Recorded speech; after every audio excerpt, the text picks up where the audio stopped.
What if I told you a business opportunity that involves scooping poop is not only something you should consider, but could also set you free from the 9-to-5 grind? Today, we're diving into the unexpectedly lucrative world of the pooper scooper business. This isn't just about clearing up after our furry friends. It's about crafting a business that's full of strategy, growth potential, and the power of a unique niche. I'm Ryan Atkinson, and you're listening to the UpFlip podcast, where we uncover the secrets of building and running successful businesses. And oh my gosh, am I excited for today's episode. Joining us today is Erica Krupin, a trailblazer in the pet waste removal industry and creator of Krupin, Poopin', Scoopin'. Erica has transformed her side hustle into a six-figure business, all while documenting her journey, inspiring others through her YouTube channel and podcast. Erica, I am so excited to have you on the show. People are loving this topic, loving this business. I'm excited to sit down and talk to you about how people can get started with this. Oh man, this is so great. Thank you for having me. And I agree too. When I first started my YouTube channel back, I think it was 2018, 2019, it was crickets about the dog waste removal industry. So now 5 or 6 years later, I am so happy to see the conversations getting better. I love it. You have first mover advantage in this already because you have a lot of lessons. You've made a lot of mistakes, I'm sure. And we're going to talk about all that today. Before we dive into all that, let's talk about what inspired you to start Krupin's, Poopin', Scoopin', and what exactly is it? So Krupin's, Poopin', Scoopin' is a dog waste removal business. That's where we scoop dog poop from either residential homes, that's going to be your houses, or the commercial properties, that's going to be your HOA communities, apartment complex, dog parks. And the reason why I got into this business is I actually used to work at a hospital. I was in pharmacy for, I think at that time, it was 12 years.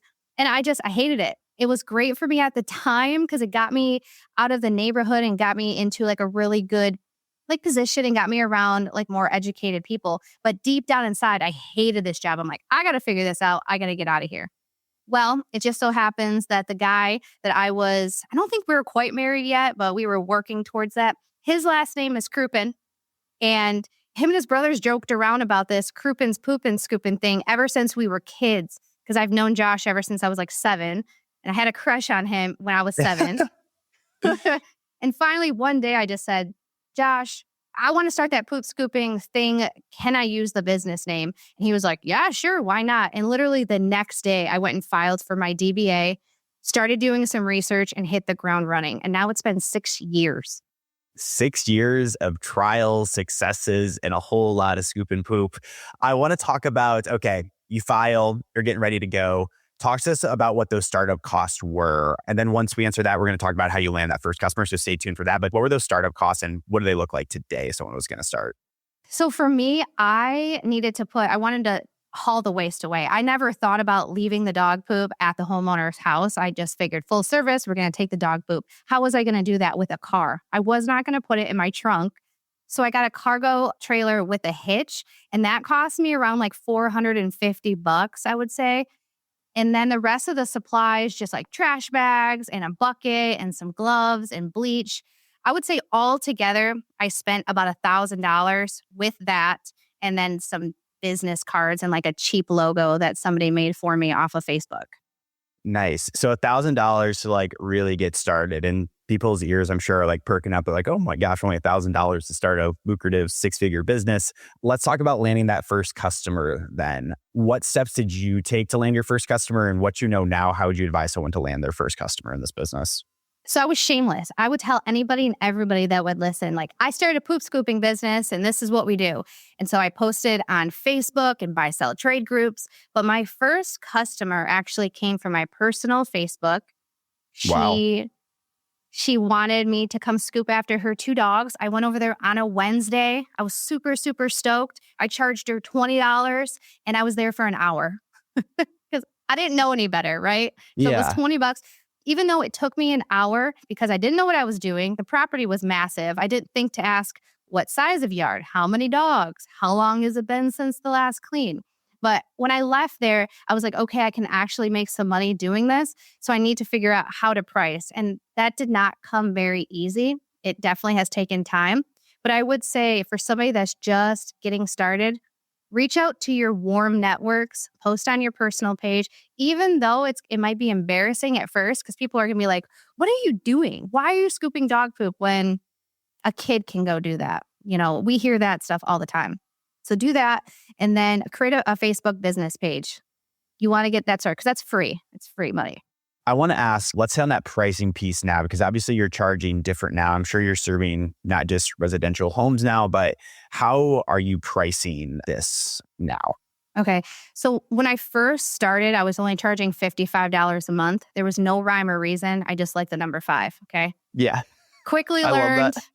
Yeah, that's not it. Now, my accountant said we should not be driving to somebody's house and servicing their property for any less than $20 per service. So my monthly rate, because I bill per month, base rate, 1 dog, standard size yard, 1/8 of an acre, 1 time a week, that's going to be like $94 a month. And it's a flat rate. Interesting. So talk to me about that. So you're charging it per dog, per acre, and are the owners just like leaving the poop out for a week and you're coming once a week? Like, I'm curious on like the logistics of that then. Yeah, so my pricing is a little bit more complicated than others. I go like per yard size and how many dogs. I don't know the math. My virtual assistant calculated it and did everything that she needed to do. So my pricing is more fine-tuned.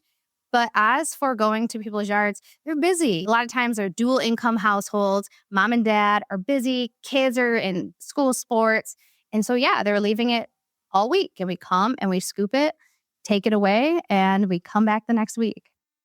Oh, that is super interesting. So is that like what the benefits on how you're marketing this are? Like save you time, save you energy? Like when you think about marketing this, like what are some of those things to really hit home on the value proposition then? Yeah, I think it depends like where you're at within the United States. Like some people really want to focus on we're providing a clean environment, we're eco-friendly. Here in Michigan, people don't care about that. If you're in California, that might fly because they're more aware of like that type of stuff. But here, that's what it really is. And that's what I really, really learned this year, because I actually, where my office, where I'm recording is in a very affluent area. And I was like, yes, we're going to grow. They got money out here. This is going to be awesome. No, a lot of the moms, they're stay-at-home moms. They take their dogs on walk. They have all the time in the world. So our bread and butter really is, like I said, a dual income household. Mom and dad are busy. Kids got a lot of stuff going on. They don't have a lot of time to hang out in the backyard and scoop up the dog poop. Interesting. So I want to like really hit on that point, because that's kind of the target market that you guys are now serving, is not the stay-at-home moms that have a ton of money where you're like, oh, of course they're going to pay for this. It's those working class families, essentially. Both parents are working and they're busy all the time. Yeah, like women that are between like the ages of like 30 and 40, that's really their ideal demographic. And that's me. Like I'm 37. So I am actually my target market. Oh, that makes it so much easier when you're like targeting to yourself essentially as well. That's what I've learned as a business owner. But I didn't realize that until I was talking to William and he wanted me to make some videos for him. And he was like, you're our ideal demographic. I was like, what? What are you talking about? And so we can talk about William later. But yeah, he really brought some clarity to me because he has a much larger business than I do. I love that. I want to talk as well for someone listening. Did you do this as a side hustle for a little bit of time? Did you jump straight into this? Let's talk about that and like when people should take that jump, if it's right from the beginning or get some customers first here. So I was working midnights at the hospital job. I started this very part-time. I filled up like 1 or 2 days. For the first winter, I think I only had like 13 or 16 customers. And I did that for quite a while, like, I don't know, maybe a few months or so. Then the spring rush happened and I posted a before and after picture in a buy-sell trade group. I was at a jewelry convention because I was selling jewelry at the time, just trying to just hustle and make some more money. I was literally trying to do whatever I could to get out of this hospital. And all of a sudden my phone started going crazy. It was just like blowing up. And I was like, whoa, what just happened? I just blew my business up essentially. So I went through the spring rush. My husband was helping me as much as he could. I remember the first day I made $1,000 in one day scooping dog poop. We worked sun up to sundown. We didn't care. We're like, what? This is crazy. So I was like, I know I can get out of this hospital, but what does it need to take? I needed to replace my hospital income. I needed to secure health insurance and be able to contribute to my retirement and fully max it out every single month before I left. And I was able to do that in my first full year in business.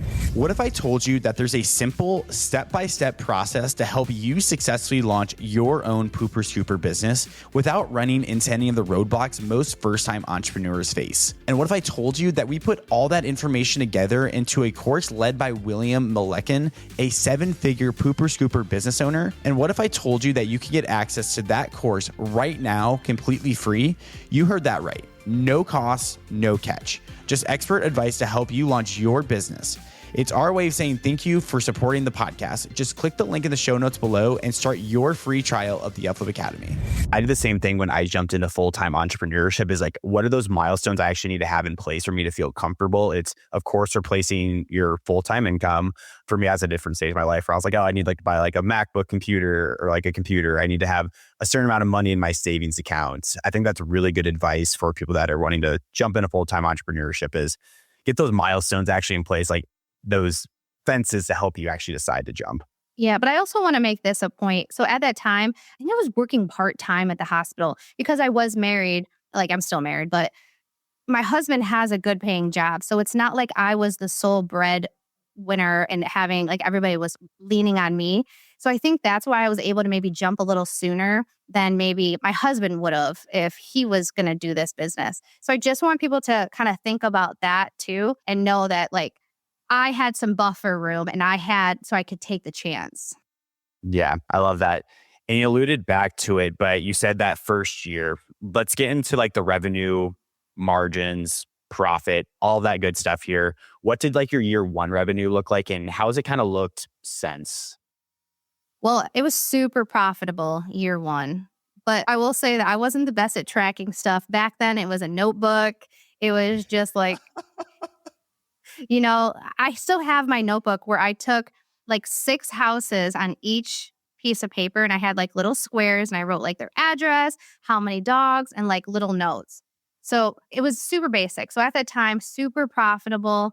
I don't exactly know how much I was making, but like I said, I know that within my first full year, right? So I started in August and then by the end of year, I'd made whatever. And then from January to December to that next year, that's when I was able to I think I hit like 103 or 106. Wow. Somewhere in there. I do have a YouTube video on my channel about it. But yeah, profit margins were super high because I didn't have an overhead. I was working out of my garage. I didn't have staff. All of that really cuts into profit. And at the time I had just magnets on my vehicles. I didn't have any car payments. But wow. now I have an office. I have staff, I've reinvested and rebranded. And so this year in particular, profit margins are super low, but we're reinvesting. Yeah, but year one, it sounds like when you're not having expenses of staff, like all this stuff, I mean, you're probably operating at an incredibly high profit margin, especially with like $1,000 startup cost. Oh, it was amazing. I mean, I wish I would have been smarter. We went on vacations, lots of vacations. We were buying all the things. We were doing stuff at the house. And so now that I look back, I'm like, dang, Erica, you should have reinvested that money and been a little bit smarter. And so that's something I wish I would have done differently. Yeah. Can you talk to us? I'm reading Financial Intelligence for Entrepreneurs right now, actually. And so my mind's kind of like in the finance world of like entrepreneurship. What are like your biggest line items when it comes to like expenses? Is it, of course, like I'm sure staff, but where you guys spend like the most money is on your marketing, ops, cars. Love to hear that. Payroll is always the highest for me. My office is pretty expensive right now. Can't say that I made the best decision on the location, but you live and learn with business. And then advertisement can be super high. It just depends on how much you really want to invest back into it. But as for supplies, low, like trash bags, sanitizer, your bucket and your rake. It's nothing compared to your payroll, your advertisement, and then office. What I think is coming to mind, I want to be mindful, like the listeners here as well, is like you could really go down like 2 paths with this, where one, it's just you, where you're doing low 6 figures a year, but your margins are super high. Or you could kind of do that growth route where you're going to have more revenue, but of course you're going to have more expenses where those profit margins go down. How would you coach someone to think about those 2 roads that you can kind of go on? Because you've lived them both. Yeah, if you want to create yourself a job, right? You want a good income. You want to work your 4 days a week or 5 days a week. You want to stack it up and you want to do these houses. do that because you're going to have super high profit margins. But the only issue is the business is riding on you. So if you want to take a vacation, if you get sick, if there's issues, it's just you. And so that's why I wanted to transition. I wanted to start to build a team, but you get stuck in this like middle part where it's like you're not super profitable. You're trying to like invest back into the business and you're trying to get to that next level. That's where a lot of entrepreneurs get stuck. And I told myself, I said, you will not get stuck here. Like it's a tough year right now, but you're going to push through. If you have the grit and you want to push through and you can handle the emotional roller coaster that this is going to take you on, then I would say push through to get to that next level to where the business isn't completely riding on you. Yeah, Erica, I absolutely love that because like as an entrepreneur, you will literally ride the lowest of lows for a very extended period of time. Like I've been through it myself. I'm sure you have as well as you're talking about here, but there are definitely two different ways where you do it yourself, but you go on vacation, you're not making money, but you can also grow and kind of push through and grit it out to, I guess, that next level. I want to ask now, like, where are you at in like this owner operator stage? Are you more business owner focusing on like putting the systems in place? Are you still scooping up poop? Talk to us about like what that looks like now though. So this year has been really weird. Like I had one technician total out 2 of my brand new cars. Oh no. Yeah. And so when you're talking about those lows, like they're low. Like I almost wanted to give my business away for free. I'm like, I'm done. We'll just give it away, you know? But you have to push through and be like, listen, this is just a tough season. So where my business is right now, it's me. I'm working part-time in the field. And then I have a full-time scooper out there that's running a full route. I had to make a really hard decision and let part of a route go so I could heal my back because I slipped 2 discs about 4 weeks ago. And just think about it. If it was just me and I was a solo operator, I would have had to shut my business down. Okay. But I didn't have to do that because I do have a team member. I'm in that middle ground right now where I need to hire and I need to get an operations manager because I have all my systems. I have everything built out. I just need to execute it. How long did it take for you to like start hiring staff compared to just you doing it all yourself? Well, I wanted to go on vacation to Punta Cana. So I hired like super quick. I would say the first 6 months I brought on somebody part-time and I was like, I'm going on vacation. Here's my route. Please don't mess it up. And I took off and left. And now that I think about that, I was like, Erica, that's crazy. But I had all this extra money that I had never had before. So I was just, like I said, going on vacations, just getting wild. Nice. Absolutely. But it all goes back to like, those are the lessons and kind of what you learn as an entrepreneur and some like mistakes that you won't make again. Yeah. I wouldn't advise anybody to hire somebody and then leave 4 weeks later and go to another country. But, you know, it worked out. It was fine. You're here. You're on the UpFlip podcast right now. I want to ask, like, reflect on like other mistakes you've made that you want other people to avoid. One of them sounds like don't hire too early, don't give away too much right away. What are some other mistakes you would advise someone starting a poop scoop business that you really need to be on the lookout for early on? I think the main thing is like when you're hiring, making sure that you're not on top of your people, but you're watching what they're doing. Because something that I noticed is when I put too much trust in somebody, I became too attached from the business and I didn't realize that there were issues going on behind the scenes that was being hidden from me that was affecting my business. So when I had to let somebody go, then all of these things were coming up and I had to fix it. And so I think that once you go through that transitional period, just be mindful and make sure you're communicating with your staff and you're still communicating with your customers and doing check-ins to make sure the quality that you want for your business is still being maintained. I think that's really good advice because I feel like you can hire people, but it's different when you're like a business owner. Like you think your employees care and they do, but you care just a little bit more. And that's ensuring that that quality is up to your standards that you do want to see. Well, yeah. And then say if like the person trains, right, they're your trainer and then they train them in a way that you would never do that. You're like, where did you learn that at? And they're like, well, so-and-so trained me to do that. And you're like, okay, no, we need to fix this. We need to pivot because that's not practice. That's not what we're doing here. I've had those moments as well. I want to pivot real quick to the UpFlip Academy, where we actually have another course, the Poop Scoop Millionaire, which your friend Will actually put together. Can you kind of share a little bit more about like what you know of that course and your relationship with Will and just kind of the atmosphere when it comes to this space?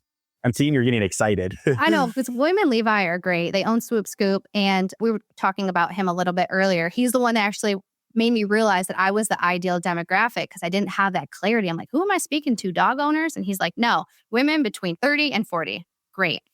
And so he was hanging out on my YouTube channel, and I made a video about 6-figure pooper scooper. And he's like, hey, I have a 7-figure pooper scooper business. Got him on the channel. We've been developing a really good relationship. And because of that, people were asking him questions because his business does 7 figures. Like, that's a lot. That's a lot of money. And he decided to create his own Poop Scoop Millionaire course. And now it's on the UpFlip platform, in which it's amazing because it's helping so many business owners that want to get into this and shows them best practices and basically how to build your business so you don't have to struggle. Yes. And struggling is one thing that like just comes with entrepreneurship. And this has been a great resource. And that course on the UpFlip Academy, guys, I can talk to it. That's like one of our most viewed courses of the past few months. One thing, Erica, that just kind of comes to mind that you've been talking about a lot is like, you really know your target market. It is these women, dual income, 30 to 40. What about like apartment complexes? Are you intentionally leaving out? Have you tried them? Talk to us about that. Because I'm sure some people are thinking like, why don't I just go after my apartment complex that I live in? Well, for the residential side, yes, like that. I mean, that could happen. I haven't really tried to hit that yet for the residential, but as for the commercial side, we do service apartment complex, dog-friendly places where they have hot zones. Like some of the area isn't being scooped, so the apartment will actually hire us to come clean that up, do like a one-time clean, a once-a-month maintenance, and then also service these things called dog waste stations. I don't know have you seen them? Where they're green, they have like a trash can attached to it and little poop bags. Yep. And we service those. So there's a lot of opportunity. I just haven't, put forth the energy into that yet, but that is definitely on the docket moving forward. Because I'm watching a dog right now and I don't even have a dog, but I was at the dog park today and this business idea literally came to mind because there was like 2 hot spots, I'll call them, in this dog park where I was like, why don't I just go to my apartment complex right now and like ask like, hey, can you guys like just pay me? I'll walk around this complex and like pick it up. I think it's a great opportunity for you and for like people listening as well. Yeah. So with that right there, that's more of like your relationship building, right? You want to build rapport. You want to go in, you want to talk to the people. When you're trying to get, residential customers, you're going to do that on Facebook or through ads. Yeah. So yeah, if you want to focus on commercial, that's more about that. You need to get involved in the community. People need to know your name, shake hands, kiss babies, do all that stuff. Well, Erica, you're honestly leading me to like our next segment I want to talk about is that marketing piece now. So you just alluded to like how you get customers in the residential piece, but let's talk about a little bit more. I'm hearing Facebook groups. I heard ads. What are some other like marketing and sales strategies you guys are employing right now to land customers? So I actually just started running ads. I've never really ran ads effectively. I just did organic content, a lot of video, posting on social media, before and after photos, engaging with other business owners that are in the pet industry. So I think that's a really, really great way to market your business, especially because our target demographic is hanging out on Facebook. Some people are like, oh, I want to grow my TikTok to get customers. That's not the demographic. That's not where our people are really hanging out wanting to spend money. Yeah, that's what I really appreciate about this conversation. Like you really do know your target market and you know like how to reach them. It's those Facebook groups. Are you leveraging like community groups at all to land customers as well? I know we've had some people on the UpFlip podcast before that have like promised and sworn and died by like Facebook groups, like community groups. Yeah, it just depends on the rules. It's tedious. This is what the issue is you really have to dedicate some time. So you get into the Facebook group and they say, a small business Monday, you can post your business. You as the person that's posting it has restrictions. But if you have a community and you have people around you that are willing to go into these groups and post on your behalf as like a recommendation, post your vehicle, post your card, that is where you're going to get more movement than you as the business owner coming in there trying to market yourself. Nice. I absolutely love that. Yeah, referrals are a powerful thing. And are you leveraging referrals at all in your guys' business? Yeah, for every referral that comes in, they get 1 week worth of free service. I don't think that that's enough because it's not doing that hot. I'm thinking about bumping it up a little bit and sweetening the deal. Yeah. We had a conversation before how like his name was Jordan Montgomery and he's in like the painting business. He basically painted a whole neighborhood from one house because he just got referrals after referrals after referrals like in this neighborhood. It's a really good thing to leverage. I want our people listening to know that as well. Referrals are huge. Like, say, for instance, if somebody says, what's the best dog waste removal company to use? Or can somebody recommend one? In those groups, I'll just see Krupin's Poopin' Scoopin', tag, tag, tag, tag, tag. And it's like, whoa, this is crazy. And so it's overwhelming when somebody sees that you've been tagged 15 times versus one other person. They go to that other person, they get their price, and they get my price, and my price is higher. My price is higher because I have over 300 Google reviews. I have branded vehicles. I have people that are going to show up. I have a CRM that's going to track all the data. We do a good job. So when they're like, well, your price is higher, I'm like, it is higher, but here's why. Yeah. So when I was doing research on your company before this conversation, I want to give you a shout out here because you have 379 Google reviews as of right now, all 5 stars. This is not 4.8, 4.9. This is all 5 stars that you guys have on your business. I think that really speaks to your level of detail in getting reviews, getting positive reviews on your site, and giving you more social proof to charge at a higher price.